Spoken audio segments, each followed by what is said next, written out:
زندگی میں بعض اوقات انسان کو ایسا محسوس ہوتا ہے جیسے سب کچھ سٹک ہو گیا، نہ کسی کام میں آسانی نظر آتی اور نہ ہی دل کو اطمینان ملتا ہے۔ پریشانیوں کا بوجھ بڑھتا جاتا ہے اور انسان یہ سوچنے لگتا ہے کہ آخر بہتری کا راستہ کب کھلے گا۔ تو ایسے وقت میں اللہ کے کلام سے رجوع کرنا دل کو سکون بھی دیتا ہے اور امید کا چراغ بھی روشن کرتا ہے۔ قرآن پاک کی ایک مختصر مگر نہایت بابرکت سورہ کوثر، جس کے بارے میں یہ عقیدہ اور عمل بیان کیا جاتا ہے کہ یہ دل کی کیفیت کو بدلنے اور روحانی سکون حاصل کرنے کا ذریعہ بھی بن سکتی ہے۔ اس عمل کے ذریعے سب سے پہلے نیت کو خالص رکھنا ضروری سمجھا جاتا ہے۔ عام طور پر اسے فجر کے بعد یا صبح کے اس وقت میں پریکٹس کیا جاتا ہے جب ماحول نسبتاً پرسکون ہوتا ہے۔ اس دوران وضو کی حالت میں بیٹھ کر دل کو اللہ تعالیٰ کی طرف متوجہ کیا جاتا ہے، پھر ہاتھ کو سر یا ماتھے پہ رکھ کر سورہ کوثر کی تلاوت کرنے کا طریقہ بیان کیا جاتا ہے۔ کچھ لوگ اسے حصوں میں پارٹس میں ریپیٹ کرتے ہیں، مثلا 11 مرتبہ پڑھ کر دعا کرتے ہیں، اور کچھ لوگ ایک ہی نشست میں 121 مرتبہ تلاوت کر کے اپنے ہاتھوں پر دم کرتے ہیں اور پھر ماتھے پر اسے رکھ دیتے ہیں۔ تو دونوں طریقوں میں اصل ڈیپینڈ کرتا ہے بات اس پہ کہ دل کی یکسوئی اور اللہ پر مکمل یقین۔ تو اس عمل کے ساتھ درود شریف پڑھنے کی بھی تلقین کی جاتی ہے۔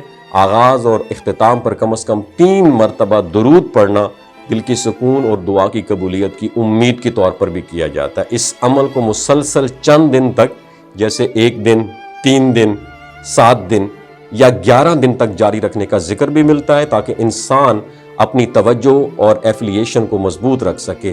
اس کا مقصد یہ سمجھا جاتا ہے کہ انسان اپنی مشکلات، رکاوٹوں اور الجھنوں کو اللہ کی سپرد کر دے اور اس سے خیر اور آسانی کی دعا کرے، خواہ وہ رزق کی تنگی ہو، کاموں میں رکاوٹ ہو یا دل کی بے چینی ہو۔ انسان امید کرتا ہے کہ اللہ اپنے کلام کی برکت سے اس کی حالت میں بہتری فرمائے گا۔ اسلامی تعلیمات کے مطابق دعا اور قرآن کی تلاوت دلوں کو بدلنے اور حالات میں بہتری لانے کا ذریعہ بنتی ہے، مگر اصل بھروسہ ہمیشہ اللہ کی رحمت اور اس کی مرضی پر رکھا جاتا ہے۔ آخر میں یہی بات بتانا چاہوں گا کہ اس عمل کو یقین، اخلاص اور صبر کے ساتھ کیا جائے اور انسان ہر حال میں اللہ سے خیر کی امید رکھے۔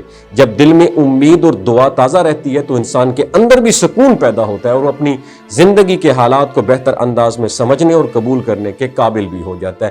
ویڈیو اچھی لگی ہو تو صدقہ جاریہ کے طور پر شیئر ضرور کیجیے گا اور کامنٹ سیکشن میں لکھیے گا ماشاءاللہ، اور اس سے خیر اور آسانی کی دعا کرے، خواہ وہ رزق کی تنگی ہو، کاموں میں رکاوٹ ہو یا دل کی بے چینی ہو۔ انسان امید کرتا ہے کہ اللہ اپنے کلام کی برکت سے اس کی حالت میں بہتری فرمائے گا۔ اسلامی تعلیمات کے مطابق دعا اور قرآن کی تلاوت دلوں کو بدلنے اور حالات میں بہتری لانے کا ذریعہ بنتی ہے، مگر اصل بھروسہ ہمیشہ اللہ کی رحمت اور اس کی مرضی پر رکھا جاتا ہے۔ آخر میں یہی بات بتانا چاہوں گا کہ اس عمل کو یقین، اخلاص اور صبر کے ساتھ کیا جائے اور انسان ہر حال میں اللہ سے خیر کی امید رکھے۔